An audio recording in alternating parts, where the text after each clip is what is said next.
मैं हूं आपकी टीचर मुबीना बारी और आप देख रहे हैं एफर्ट फॉर सक्सेस। मज़ीद वीडियोस और अपडेट के लिए आप हमारी वेबसाइट विजिट कर सकते हैं। उसके अलावा आप हमें हमारे फेसबुक पेज पर भी फॉलो कर सकते हैं। आज हम सीखने जा रहे हैं माइक्रोसॉफ्ट पावर पॉइंट 2013 और अगर मैं इसके आइकन पर डबल क्लिक करूं तो मेरे सामने इस तरह का इंटरफेस जाहिर होता है, जिसमें कुछ बने बनाए टेम्पलेट हैं और एक ब्लैंक डॉक्यूमेंट है। लेकिन इससे पहले मैं आपको इसका तारुफ दे दूं। माइक्रोसॉफ्ट पावर पॉइंट को हम प्रेजेंटेशन बनाने के लिए यूज करते हैं और ये प्रेजेंटेशंस हम अपनी स्लाइड की मदद से बनाते हैं। कहते हैं ना, एक तस्वीर 1000 अल्फाज से बेहतर है कि बाज़ औक़ात आप बोल कर उतना अच्छा नहीं समझा सकते जितना अच्छा आप दिखा कर समझा सकते हैं।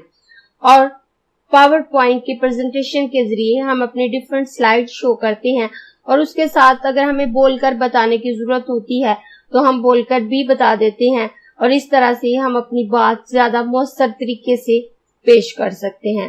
फिर चाहे वो हमारी प्रोग्रेस से रिलेटेड हो, हमारे फ्यूचर प्लान से रिलेटेड हो, हमारे करंट वर्क से रिलेटेड हो, हम उसे बेहतर तौर पर कन्वे कर सकते हैं।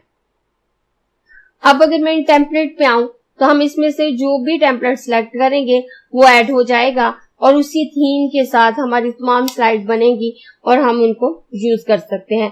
इस तरह से हमें बहुत मेहनत नहीं करनी पड़ती और हमें मुख्तलिफ डिजाइन इस्तेमाल के लिए मिल जाते हैं। इसमें हमारे पास काफी सारे टेम्पलेट हैं। इसमें से जो डिजाइन आपको अच्छा लगता है वो आप इस्तेमाल कर सकते हैं और अगर आप इनको इस्तेमाल नहीं करना चाहते, इनमें से कोई भी डिजाइन आपको पसंद नहीं आता, तो आप मजीद डिजाइन सर्च कर सकते हैं। आपको जिस भी टॉपिक से रिलेटेड प्रेजेंटेशंस बनानी है, आप बिजनेस से रिलेटेड प्रेजेंटेशन बनाना चाहते हैं, एजुकेशन से रिलेटेड, डायग्राम, चार्ट, थीम या टाइमलाइंस वगैरह, इसमें से जो सब्जेक्ट से रिलेटेड आप प्रेजेंटेशन बनाना चाहते हैं उसी के अकॉर्डिंग आप टेम्पलेट सर्च करके इसमें ऐड कर सकते हैं। इन टेम्पलेट को ऐड कैसे करना है, उसके लिए आप कोई भी टेम्पलेट सिलेक्ट करें। अगर आपको ऑनलाइन सर्च करनी है तो मैं एजुकेशन पे क्लिक करूंगी तो आप देखें searching 1000 of online template and themes.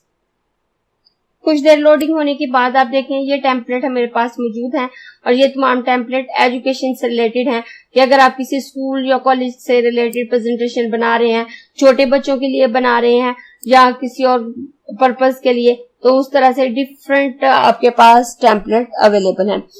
इसमें से अगर आप कोई टेम्पलेट सिलेक्ट करना चाहते हैं कर सकते हैं। उसके अलावा यहाँ मजीद सब्जेक्ट दिए हुए हैं, आप इनमें से भी कोई सर्च कर सकते हैं और अगर आप इनमें से कोई सिलेक्ट नहीं करना चाहते, आप बैक जाना चाहते हैं, तो आप इस होम बटन पे क्लिक करेंगे तो वापस आ जाएंगे।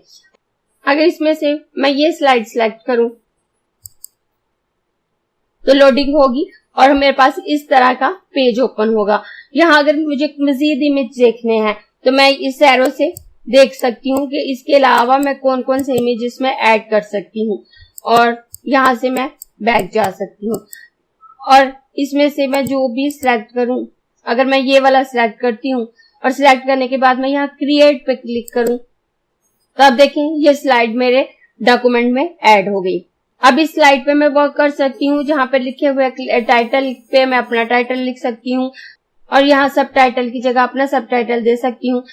अगर मैं मजीद स्लाइड ऐड करना चाहूँ तो मैं जितनी भी स्लाइड ऐड करूंगी वो इसी कलर स्कीम को फॉलो कर रही होंगी। अगर मैं इस ऑप्शन पे क्लिक करूं तो आप देखें यहाँ जो जितनी भी स्लाइड हमें शो हो रही हैं वो इसी कलर स्कीम के साथ शो हो रही हैं और ये डिफरेंट स्लाइड हैं और डिफरेंट पर्पज के लिए यूज होती हैं। अगर मैं ये स्लाइड ऐड करूं तो आप देखें ये उसी कलर स्कीम को फॉलो कर रही है। अगर मैं अपनी ये स्लाइड ऐड करती हूँ तो वो भी उसी कलर स्कीम को फॉलो कर रही है।